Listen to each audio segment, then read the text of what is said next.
So after we left Toronto, my daughters and I took the train to Montreal for the highlight of our trip to attend my daughter's university graduation. And that's when I encountered the first interesting artist off the trip. Francoise Sullivan was just days away from her 100th birthday. That's right, she's 100 years old when she received an honorary doctorate degree at my daughter's graduation ceremony. She is a dancer, a performance artist, and an abstract painter who was involved with the Surrealist movement of the mid-1900s, known as Les Automatistes. And let's have a look at my book here about the Surrealists. The Surrealists were a very interesting group of artists who were moving away from representative art. And I'll tell you about that other little book there in a minute. But let's see what my book has to say about automatism. Pure psychic automatism, or in any other way, the true functioning of thought, the dictation of thought in the absence of any control exerted by reason. Surrealism is based on the belief in the superior reality of certain forms, in the omnipotence of dream, in the disinterested play of thought. It tends to ruin once and for all other psychic mechanisms and to substitute itself for them in solving all the principal problems of life. Did it make any sense to you? Me either. I think that was the point. So keep that in mind. And then my second interesting artist I discovered at this sweet little feminist bookstore that's become a regular haunt for me when I visit Montreal. I particularly like their zine collections. The word zine is short for mini magazines, and I know a lot of people use the word to describe little folded books, but really it doesn't become a zine until you make many copies of it. The first original that you make is the zine master, and then the photocopies become the zines. I love this sweet little book here. And let's see, what else do I have here?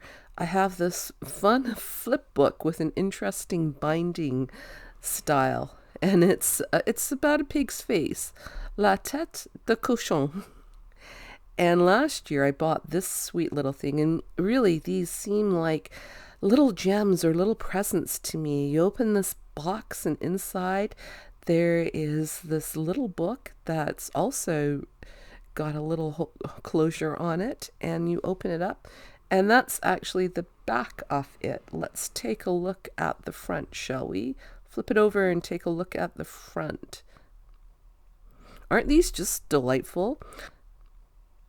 They didn't have anything new that excited me this time around, so I asked one of the people working there if they could find something tiny and beautiful, and this is what they came up with. I was immediately drawn to the cover, and let's take a look inside. So this book by author Caterpilar, who is in fact another performance artist, and most of these poems were written to be performed, and I found some of their pieces on the internet, and there's one really powerful piece where they wrap their body with wire to indicate the type of pain that you feel when you feel frozen and can't move. And inspired by Francoise Sullivan and Carle, I created this piece of automatic art, and then another piece. It was more difficult than I expected.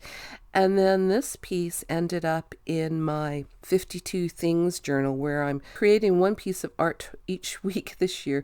This trip actually ended up inspiring 3 works of art in this book here. The next one was inspired by this little sketch that I did of my breakfast one morning, and it made me think of this book, Art Before Breakfast by Gregory.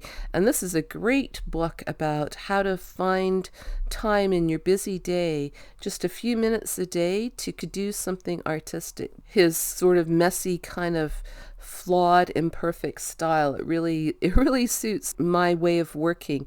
And I'd like to read this manifesto here to you, which I almost always read to my art classes. Art with a small a. Art with a big A is for museums, galleries, critics, and collectors. Art with a small a is for the rest of us. Capital A art is a business, an industry, a racket. Little a art is about passion, love, life, humanity, everything that is truly valuable. Capital A art is sold, resold, put under the gavel, and insured up the wazoo. Art with a small a is not a product. It is a point of view. It's a way of life. Capital A art is made by trained professionals and experts. Little a art is made by accountants, farmers, and stay-at-home moms at restaurant tables, in parking lots and laundry rooms. Capital A art takes capital A art school and capital T talent and years of capital S suffering and sacrifice. Little a art just takes desire and 15 minutes a day.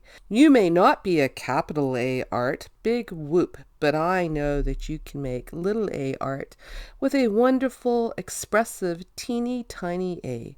And I paired this book with Eric Carle's A Very Hungry Caterpillar.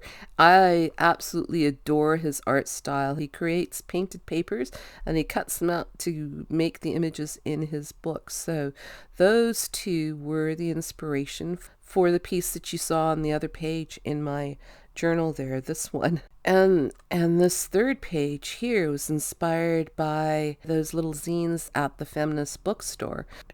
And I love how they're like unwrapping little gifts here. And silence, that was inspired by a visit to a silent spa. And then this other one, if you watch the Toronto episode, maybe you'll guess what's inside this little gift here. Darkness, which was inspired by our visit to Au Noir restaurant, where you eat in complete darkness. Another interesting artist that I discovered during this trip is actually an architect named Moshe Safdie. He designed this apartment building called Habitat 67 for the 1967 Expo in Montreal. I have to admit that this is not my preferred style of architecture. I don't enjoy all that exposed concrete, although my daughters do. This is more in keeping with the style of architecture that I enjoy. It was a restaurant that we ate at while we were there. But I have to say that I was very impressed with the way that the architect had created these little framed views of nature all over the place, and it really did keep the place from becoming truly grim. You can even watch people surfing on the St. Lawrence River. You notice that crane there? Some of the downsides, the concrete requires constant upkeep, and people who are moving in and out need to use the crane to get their furniture in and out because the elevators are really impractically designed. But nonetheless, it was interesting to visit there.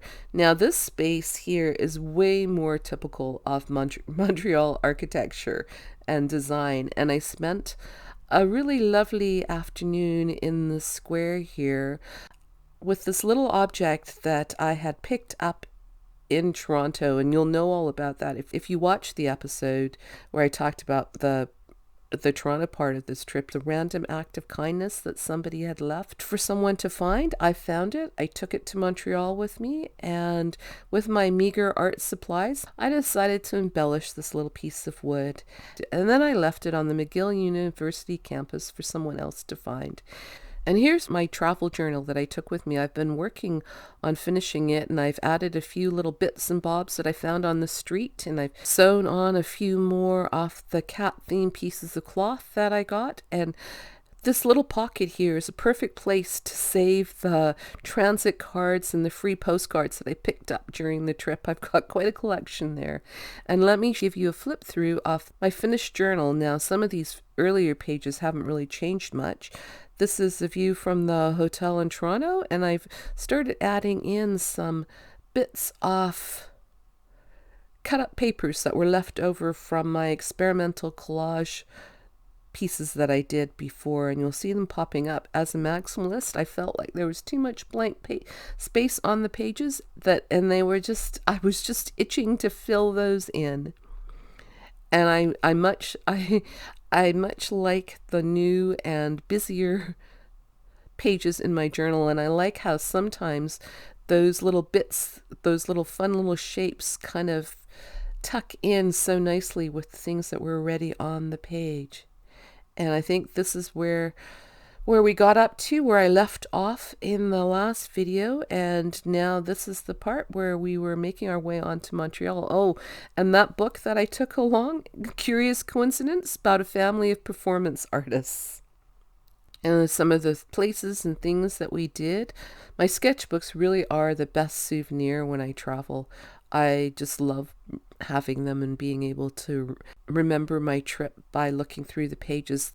We visited lots of libraries, Moshe Safdie's art. You can see that I've added lots of yellow to that page. The spa that we visited on our last day. And this one's really funny. My sketch on the plane on the way home, articulating the body. And I had some pages left over, so I created these collages and some of the folded papers left over. And I really like this one too, that represents buildings there. And I always like to sketch some of the souvenirs that I bring home, the pieces of cloth from the textile museum and the book that I bought. And on this very last page, another interesting coincidence, I used up some of the extra folded bits of paper that I had made and noticed that they reminded me very much of the angles and the shapes in the Habitat 67 building that we visited.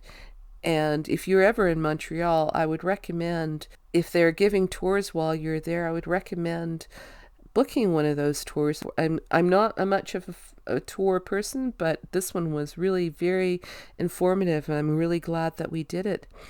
And that brings us to the end of this journal. And then once again, thanks for watching. I'm so happy to have you here, and I hope to see you again soon. Bye for now.